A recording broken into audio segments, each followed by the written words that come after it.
Om Sri Satguru Mujiji Ki Jai. Om Sri Satguru Anantaji K. Om Christ Ki Jai.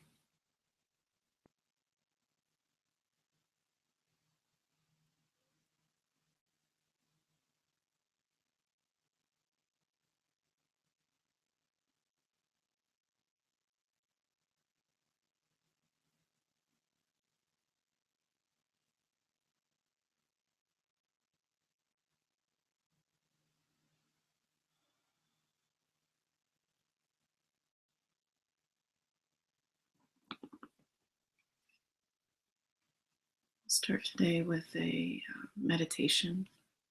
It's rather long, but I felt drawn to this one, so it's about 27 minutes, maybe a little less.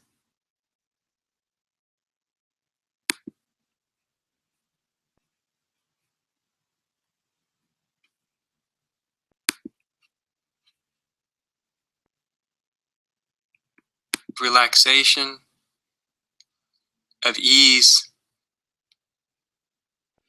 and as always, connect with yourself, with what you're experiencing right here, right now, without trying to change it, without trying to alter it. Feel yourself, feel your environment.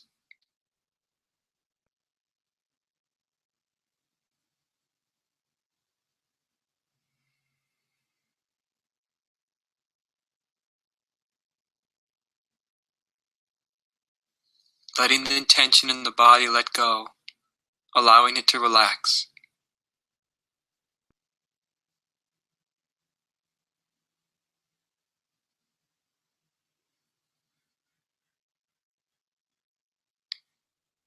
Now, the most important element in meditative self-inquiry is knowing how to ask the question.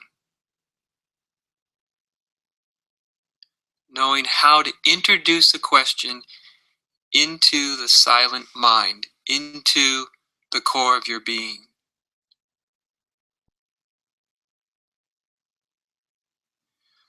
So when we look and we observe and we ask a question, we're not looking for an instantaneous answer from the mind, but the question itself is actually focusing awareness. It's drawing awareness's attention in a certain direction. It's very important to understand this, lest the mind start searching within its past experience for an answer. Inquiry is meant to open the mind, to provide a gap within the mind through which we can enter a deeper experience.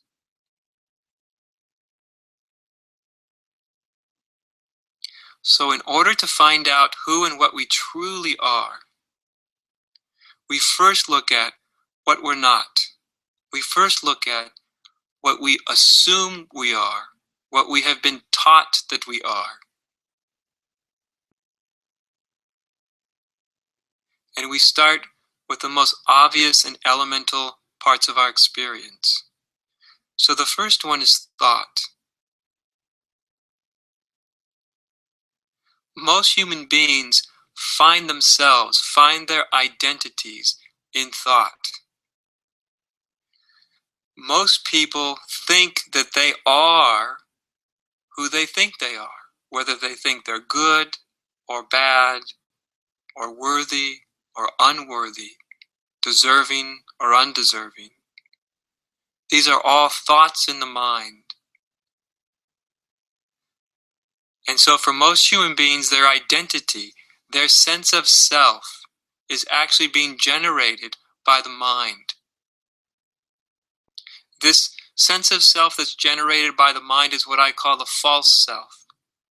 It's a sense of self that's simply generated through the movement of thought and conditioning. So when we start to look at mind, which is nothing but thought,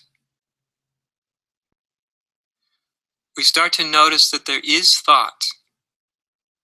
Thought moves in the mind.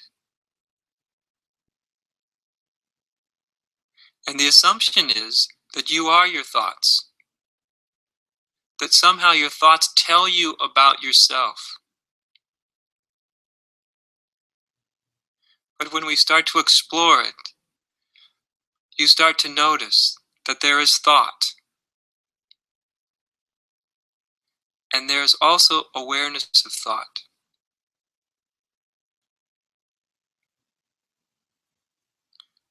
You notice in your own experience that awareness itself lies before thought. Awareness is there before any thought arises. Awareness is there to notice thoughts as they arise. Awareness is there when thought passes. And so you can see in your own experience that although there is thought, that there's also the witness of thought, and the witness of thought always stands prior to thought. And therefore you cannot be your thoughts. Thoughts happen and occur within you. Thoughts are not who you are. Thoughts do not tell you who you are. Thoughts cannot tell you who you are.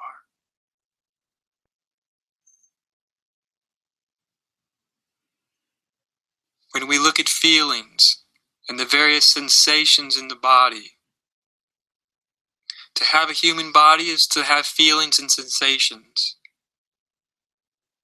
So there are obvious feelings and obvious sensations running through your body right now as I speak.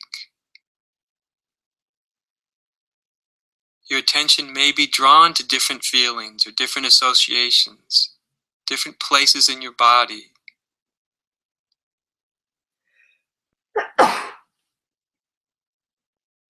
And generally, we are taught through our conditioning to identify with our feelings. So if anger arises, we say to ourselves, I am angry. As if I and anger were synonymous, were the same thing. If we are happy, we say, I am happy. If we are hot or cold, we say, I am hot or I am cold. And so associate ourselves with these feelings. But just like thoughts, although we can feel various things, many things, that there is something which is prior to feeling, closer than feeling. There is the awareness of feeling. And although feelings occur, there is an awareness that's prior to them. Feelings come, feelings go, but the awareness of them remains. And so obviously feelings present themselves, but we are not our feelings. Feelings just happen within us.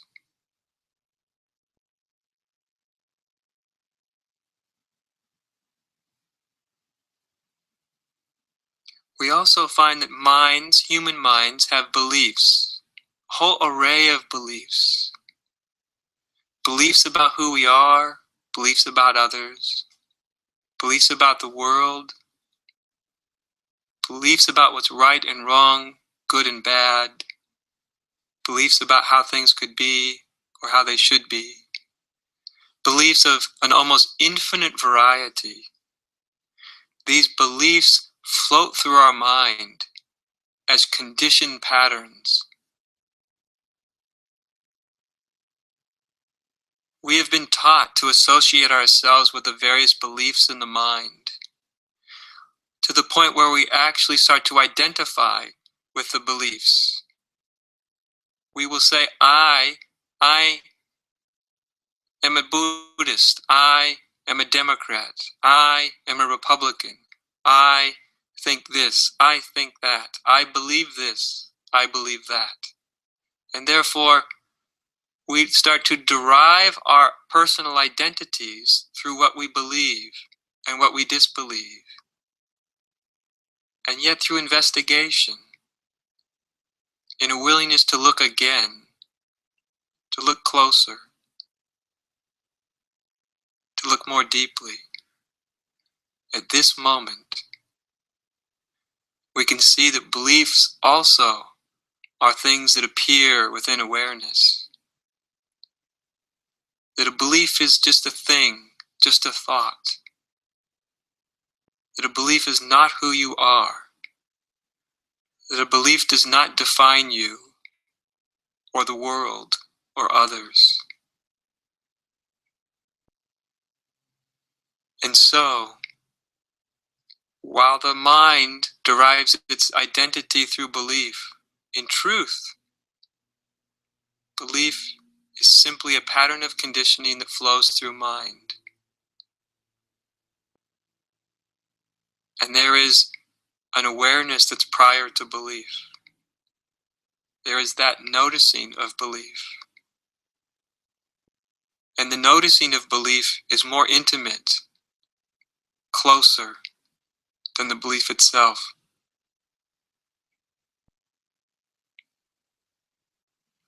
And so we start to realize in our own experience that we are not what we believe.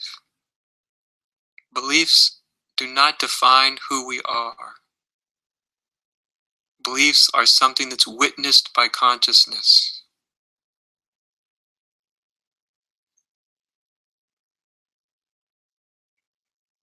And then we look at our entirety of our ego personalities. Every being, enlightened and unenlightened, has a personality, has a unique way in which spirit manifests as a human being. A personality is nothing more than a mask we wear. And sadly, most human beings are completely identified with the mask of their personality structure. They think they are their personalities. And this leads to a sense of separation, to a sense of isolation eventually.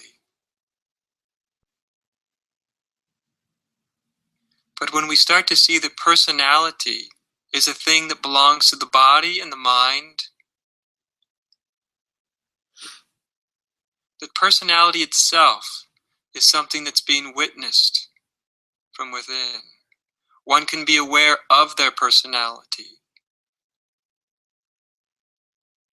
We can actually say, I am aware of my personality.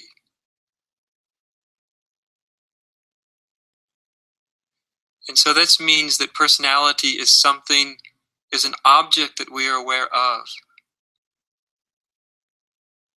And as an object, we, or you, stand prior to the personality.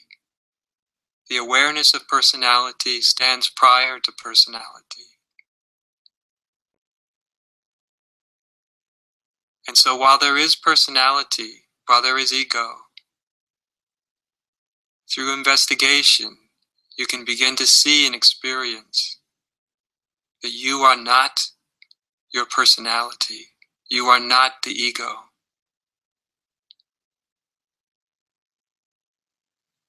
You are what's peering through the personality.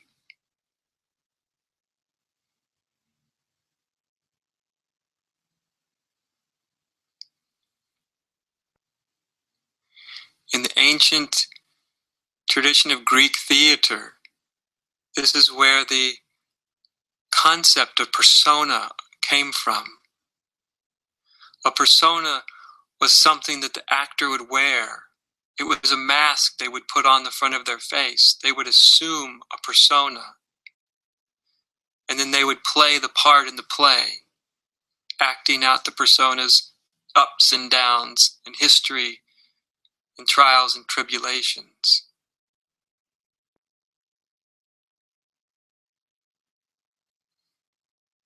And so today, we have this thing called a personality or persona.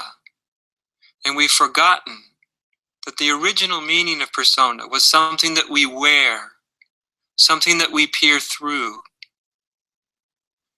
And we have forgotten all about our deeper spiritual nature and identity.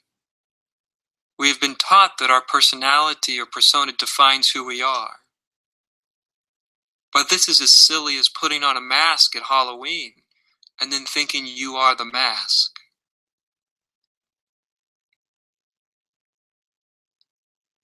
And so although there is a personality and an ego or a persona, awareness stands prior to it. Awareness wears the personality. And so we start to see that we are not our personalities, although they exist.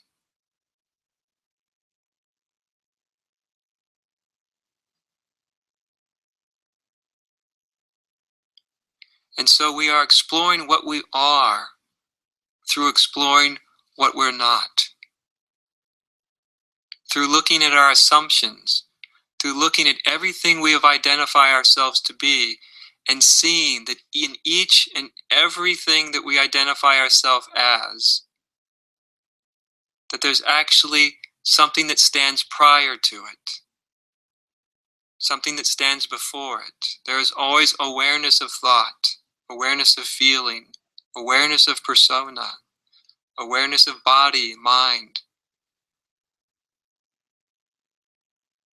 All these things are objects of perception, objects which awareness perceives. None of them tell us about the perceiver.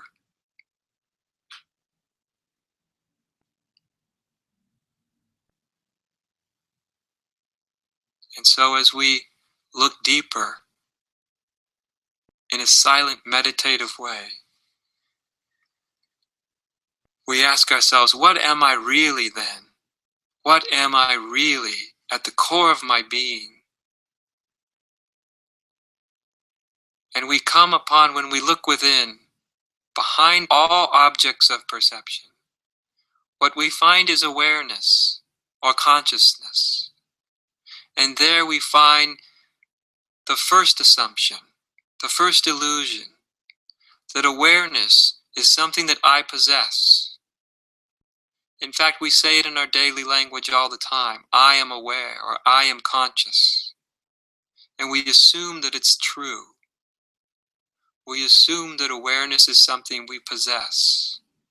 We assume that there's an entity separate called me who possesses awareness or consciousness.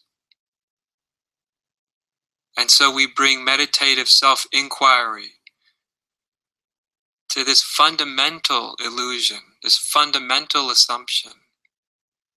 Is there a separate self that possesses awareness, possessive consciousness? Is there a separate someone, a separate entity? And you look inside for yourself. Can you find who possesses this awareness? Can you find who possesses consciousness, the entity, the me?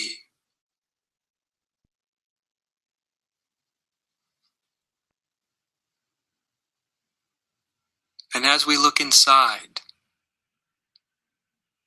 and look for this me, the one who possesses awareness, we can be amazed and bewildered when we don't find it. When this supposedly separate sense of me that possesses awareness is not there. That there is no separate entity. What's there is awareness itself, consciousness. And there is no one who is aware. Awareness itself is aware. This is a great discovery. Awareness itself is aware. Consciousness itself is conscious. No separate entity, no me behind it. As we begin to see this, we are contacting the core of who and what we are. As bewildering as this may seem to the mind, it's unavoidable in direct experience.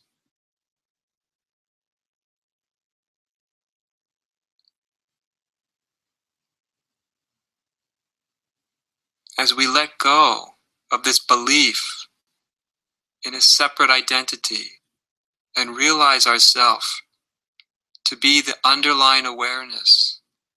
It's always been there, always been watching, always been waiting for you and I to come back home, to come back to what we really are, to rest within the seat of our own deepest nature, to realize ourself to be awareness itself.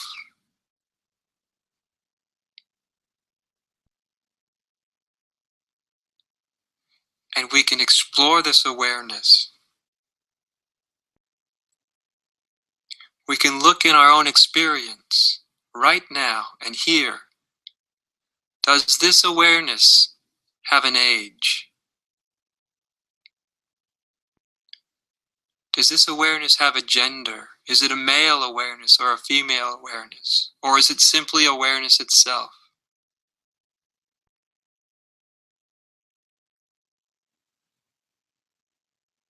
Does this awareness have a limitation? Can you find the beginning of it or the end of it?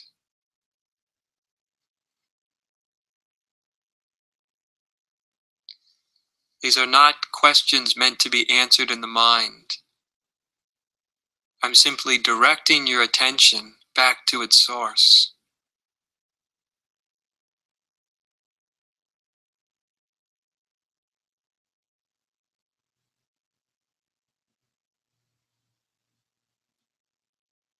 We are simply investigating, each of us for ourselves.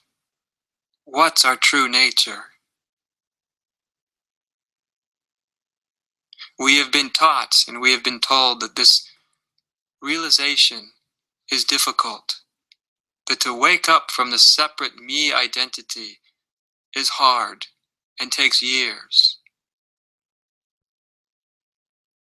But all it really takes is a willingness to look into the depths of your own experience immediately, right away, right here, right now. And realize that what you are is a silent watching, is awareness itself, is what in spirituality has been called spirit,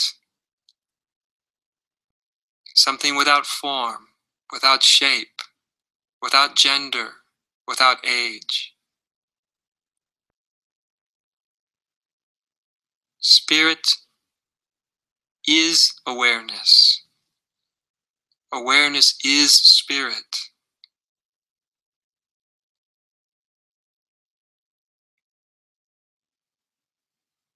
It's always been so.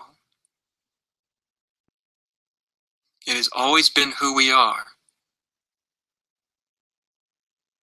This spirit awareness has been wearing the mask called you and me.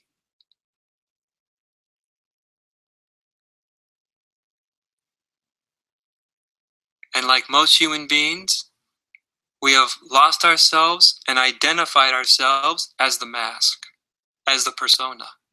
We have played the part of the character to such an extent that we have identified ourselves as the character, as the persona. But this inquiry is an opportunity to wake up from this trance, to realize what you've really known in the heart of your own heart.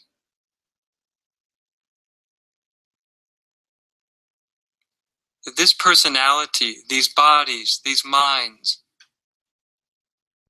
are just a mask through which spirit awareness functions.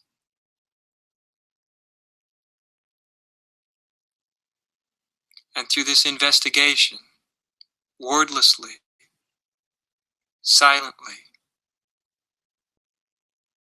feeling into the truth of what you are, the flash of recognition can dawn on you, can dawn within you, and you can realize that this awareness, this spirit, is what you are now, what you've always been. You don't earn it, you don't cultivate it, and you don't maintain it. It is what you are. It is also what your neighbor is, what your friend is, what your enemy is, what your lover is. It is the core and heart of all beings. And so, therefore, is not personal, does not belong to anyone. This is the one spirit, the one awareness. It functions through all form. It takes all forms. It appears as all form, while always remaining in the heart, in the deepest center, formless.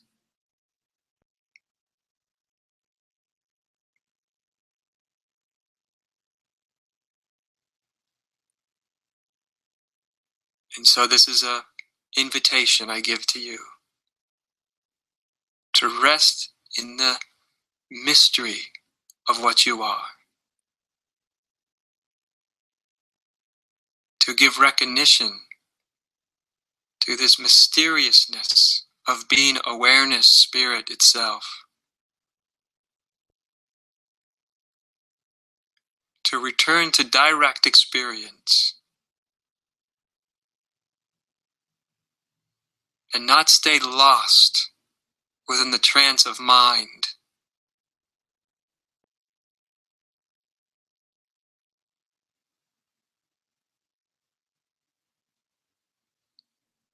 This recognition is our inheritance. It's what we were born to realize within ourselves and realize within all things and all beings. It's available to everyone, everywhere. All we need to do is to be willing to look for ourselves, to inquire, to be guided and directed by our direct experience, and to awaken from the mind. Then there's a natural state of rest, a natural sense of freedom, a natural sense of ease.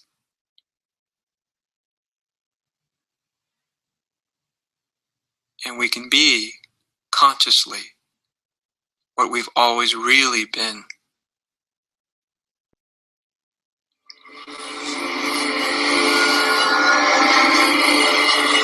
The Jewel of Awakening has been produced by Sounds True.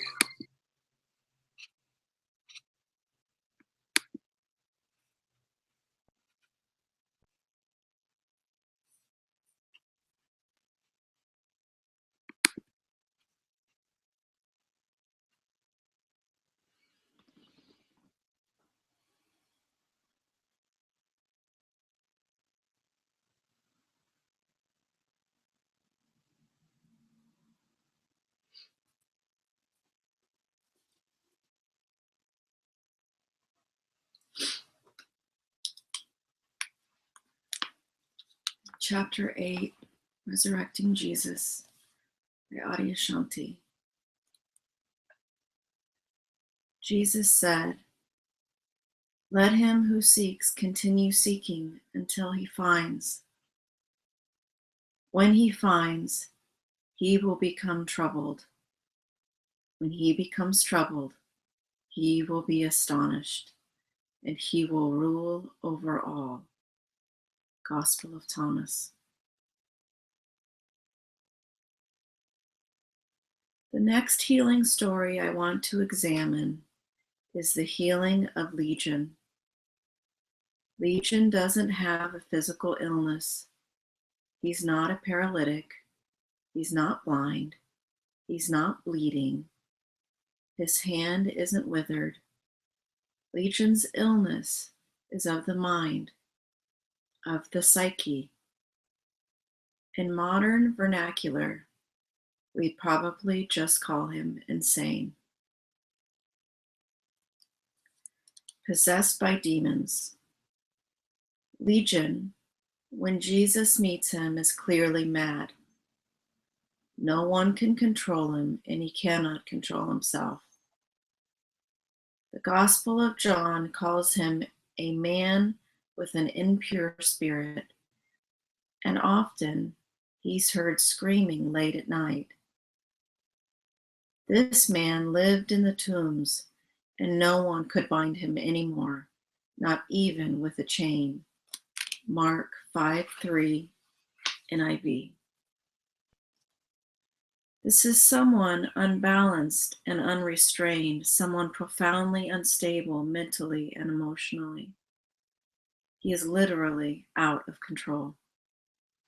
No one else can control him, and he cannot control himself. Jesus asks his name, and he answers, "My name is Legion, for we are many." Mark 5:9 ESV. This is one of my favorite lines in the entire Jesus story. When Legion says, "My name is Legion, for we are many," what's speaking to Jesus is not Legion the man. Legion the person, the sane, rational human being, has been completely usurped by something else, by the many, as Legion says. Now, when Legion says, "For we are many," what are the many? Our modern interpretation would be that Legion has a completely fractured psyche. When the psyche fractures, it's like a pane of glass dropped on the ground. It shatters into many bits and pieces. Someone to whom this has happened is literally lost in the unconscious. That becomes their reality. When you walk by a street corner and someone is mumbling to himself or shouting to people who aren't there, you know that they have been overcome by the unseen realms of their unconscious.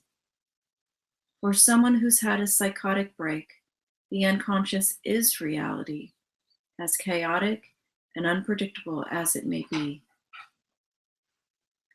Now, in Jesus' day, the explanation for the many of Legion isn't a fractured psyche, but demons. So in the story, when Legion says, "We are many," it's the demons that are talking to Jesus. Demons represent the fractured mind in which many selves are in conflict. It's a more extreme version of the normal egoic state, which I remember one Buddhist teacher describing as the normal amount of hate, ignorance, and greed. Even in the normal state of egoic consciousness, even in the normal state of egoic consciousness, in most human beings, there are many selves, not one. One day, you feel like you're a good person. The next day, you don't feel like you're good. 1 hour, you feel worthy, and the next hour, something happens, and you feel unworthy. 1 minute, you feel very competent, full of energy and confidence. The next minute, you feel incompetent and downtrodden. So this quickly changing inner sense of who we are is another lens for looking at the many. The egoic state of consciousness itself is a fractured state made up of multiple personas. It's a state in which many psychological forces are at odds with each other. This creates psychological friction, and our name for psychological friction is suffering. In the modern day, we can debate whether there are demons or not. We can interpret demons through the modern psychological lens as shards of fractured psyche. Either way, the experience they point to is something real. In my 17 years of teaching, There are many times when I'm talking with someone, and at a certain point, there's a very clear, literal perception of something completely taking them over. I've seen it occur right in the middle of a sentence, when suddenly they just completely disappear and something else comes in. What takes over is often very dark, even malicious. It enjoys the suffering, either its own suffering or that which it inflicts on others. Whether we want to think of this as a demon or a dark entity or energy field, or as inner psychological forces in the unconscious, I don't think it really matters. The pain body. The contemporary spiritual teacher Eckhart Tolle talks about what he calls the pain body. The pain body is an energy field filled with negativity. We go into the pain body when we have a conditioned response to a situation. For example, we feel insulted in a conversation, or something said to us provokes a painful memory. To call it the pain body is a perfect description, because as soon as you are moved into it by your conditioning, you feel an internal conflict.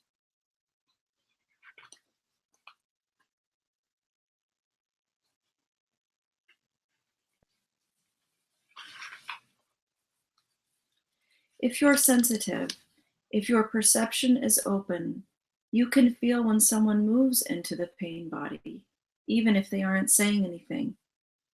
I can walk into a room and know instantly if someone's pain body has been activated.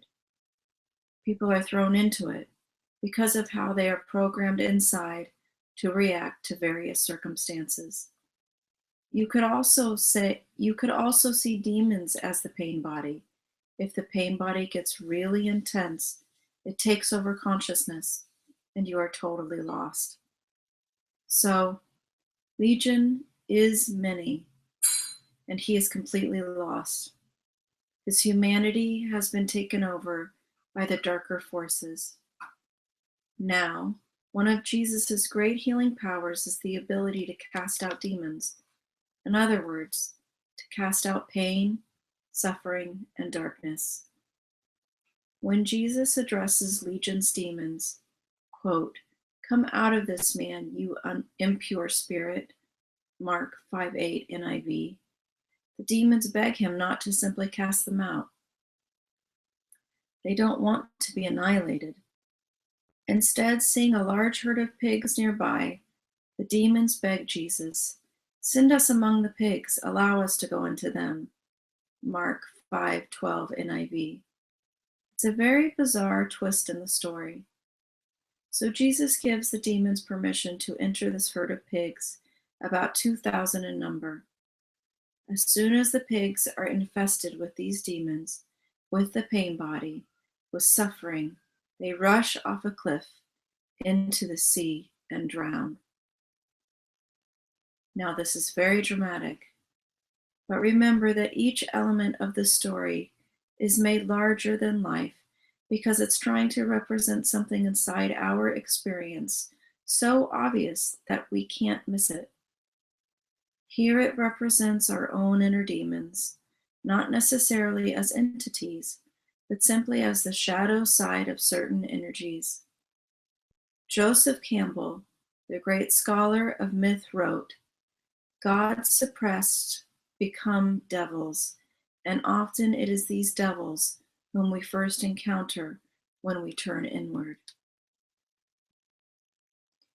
When you unleash a powerful force within you, when you return to it, its true nature or original form, as we might say in Buddhism, then it has the power of a god. But that same force, when you deny it or push it down into your unconscious, becomes something dark and shadowy. It becomes a demon, and everyone has their demons. Wrath and love.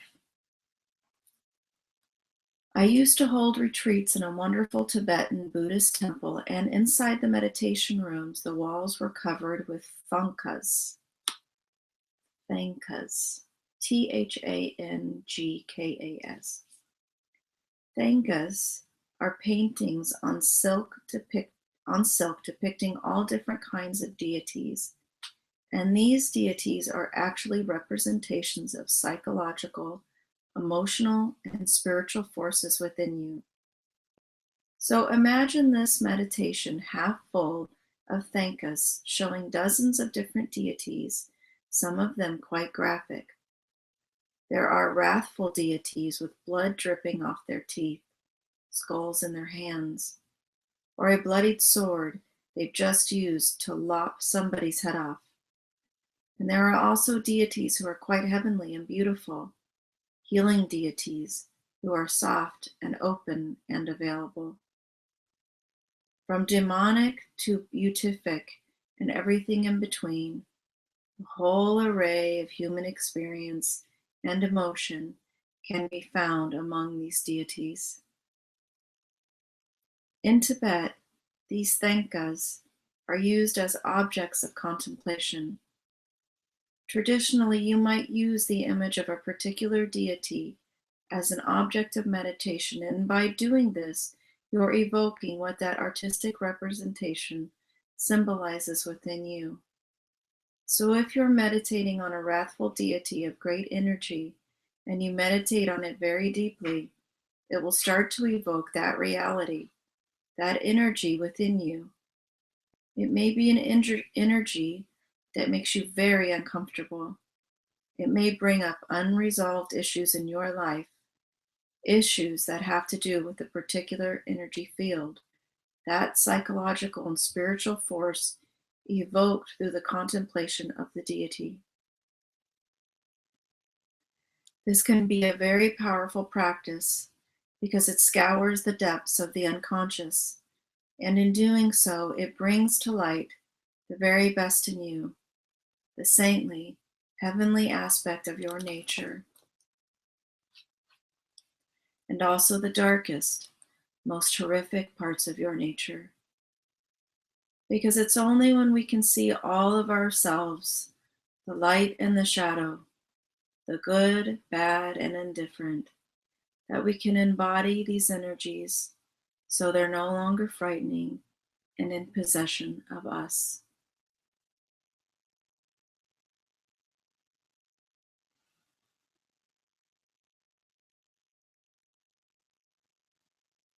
When you really become the inner state of consciousness that a deity represents, then even a wrathful deity may be experienced as a very pure and vivid kind of energy. When you look long enough at one face of a psychological force, eventually it will turn and reveal its other face, like heads and tails of the same coin. So even a very wrathful energy, when you embody it without fear, can be experienced very purely, immediately and intimately. Then you begin to realize that within that wrathfulness is a great clarity of peace and love. Of course, in the Jesus story, there are many examples of Jesus being wrathful, but his wrath comes from a place not only of clarity, but also of love and compassion. For example, on several occasions, he becomes upset with the religious hierarchy of the way that they close down people's access to the transcendent mystery. He's angry because he loves what's in all human beings. He knows there's something beautiful and powerful and liberating within every being and within the structure of reality itself. And he's upset because sometimes even our greatest religious institutions, if they're not careful, can begin to represent the world instead of the ultimate reality. In other words, religions start representing themselves, the continuation of the structure, the continuation of the hierarchy and wealth and power. And then they actually block us off from the transcendent mystery that they're entrusted to help awaken in us. So Jesus' wrath is actually tied to his love for humanity and his compassion for its suffering.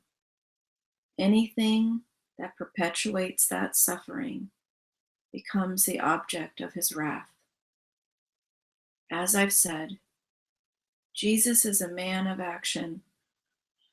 This is why he's such a powerful figure in today's spirituality. Today, the majority of people who have had authentic, deep spiritual callings aren't necessarily called to leave the world and join the monastery or disappear into a cave. The spiritual impulse today is not generally an impulse toward renouncing the world. Sometimes it will still work that way, and it's a perfectly legitimate way of spirit to manifest itself. But more and more, I see a different spiritual calling, not to renounce the world, but to transform the world from the heart of spirit. I think that's where the story of Jesus becomes so relevant and very powerful, because Jesus himself was a man of action, a man of the world, even as he was living present, even as he was a living presence of what lies beyond the world of forms. Jesus isn't like the Buddha in this respect. He wasn't drawn to create a monastic movement within a new tradition like the Buddha did. Jesus isn't interested in form or structure at all. He breaks apart almost any form he encounters. In fact, in the Gospel of Thomas, there is a verse that reads, Jesus said, "Men think, perhaps, that it is peace which I have come to cast upon the world. They do not know that it is dissension which I come to cast upon this earth, fire, sword, and war." Gospel of Thomas 16. This might seem opposed to the open-hearted, loving presence of Jesus most of us imagine. Of course, love and compassion are a powerful part of what Jesus represents, but he also represents the dynamic force of spirit engaged in the world. And I think we need more examples of what engaged spirituality actually looks like. Now, who knows how much or how little this narrative may have been embellished over time to make a compelling and powerful story. As always, we're meant to read this story mythically and metaphorically, not as something confined to fact and history. To think that you need to go out into the world and act as Jesus acts in the story would be to misread it, to take it too literally. But if you read the story metaphorically,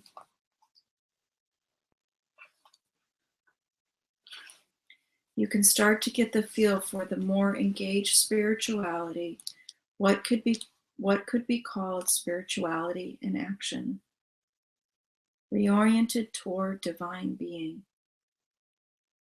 When Jesus heals Legion, he actually tells Legion to go share his story, just the opposite of what he said earlier to the leper.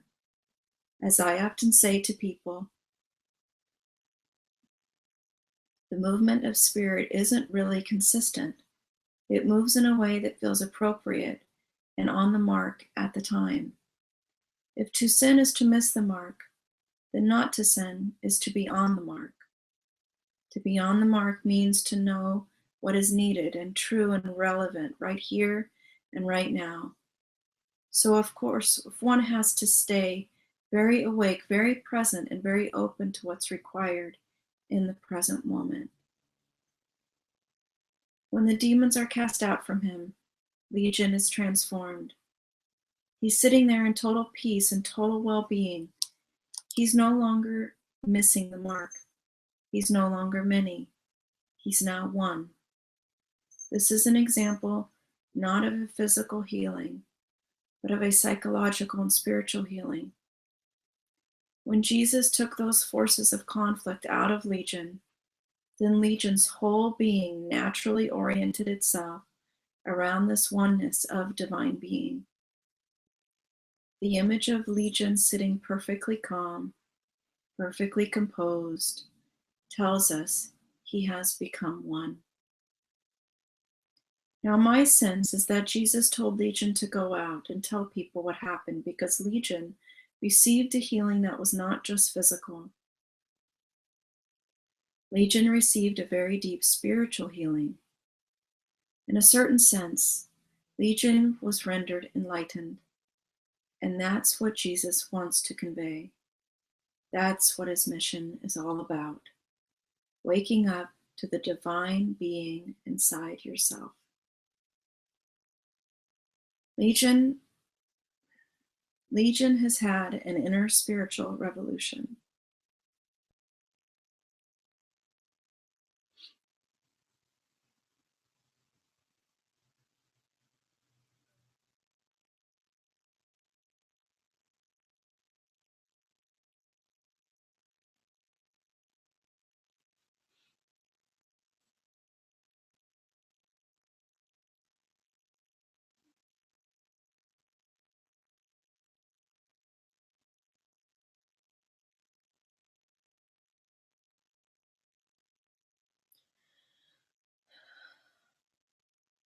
Legion has had an inner spiritual revolution, an instantaneous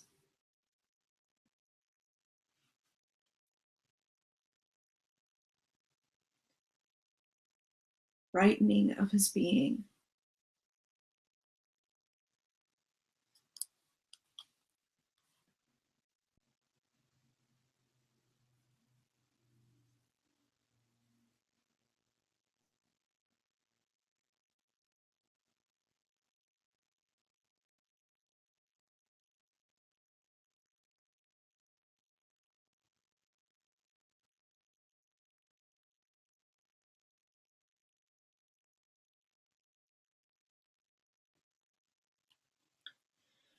As I have already said, there's always a spiritual component when Jesus heals someone.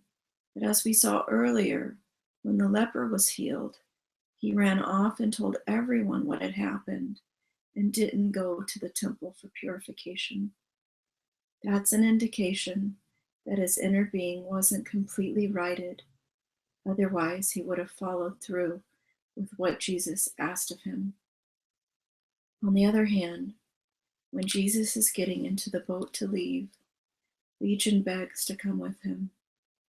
But Jesus says, "That's not for you. Go out into the world and tell your story."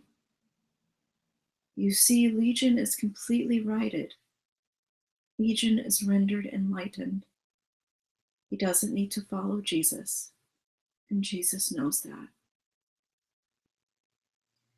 He doesn't need to follow Jesus because he understands what Jesus is all about. There are many other healing stories in the Gospels, but I just wanted to share a few of them that I think portray the deeper themes of Jesus' healing ministry.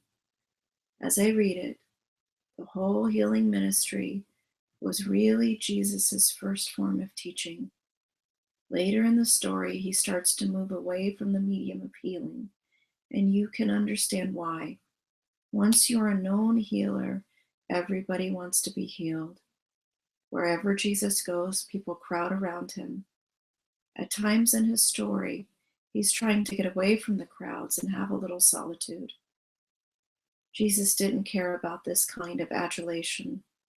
He chose 12 disciples and never more than 12. He wasn't interested in numbers. He was interested in inner transformation. At some point, his healing ministry actually started to get in the way of his teachings because people were coming to him for the wrong reasons. They were coming to him as a spiritual celebrity. We do the same thing in modern times with our celebrities. Most of our celebrities aren't religious leaders, but movie stars and singers and the like. These are our modern gods. Celebrity is what most of Western culture really worships. But just as a movie star eventually tires of the paparazzi and wants to get away, Jesus tires of the celebrity that comes from being a healer. He sees that it isn't serving his mission, so he begins to introduce a new teaching form, teaching in parables.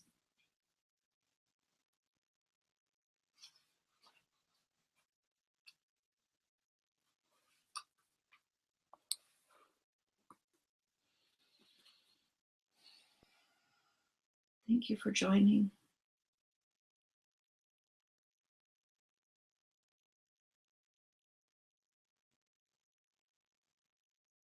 Om Sri Satguru Mojiji Ki Jai. Om Sri Satguru Anantaji Ki Jai. Christ Ki Jai.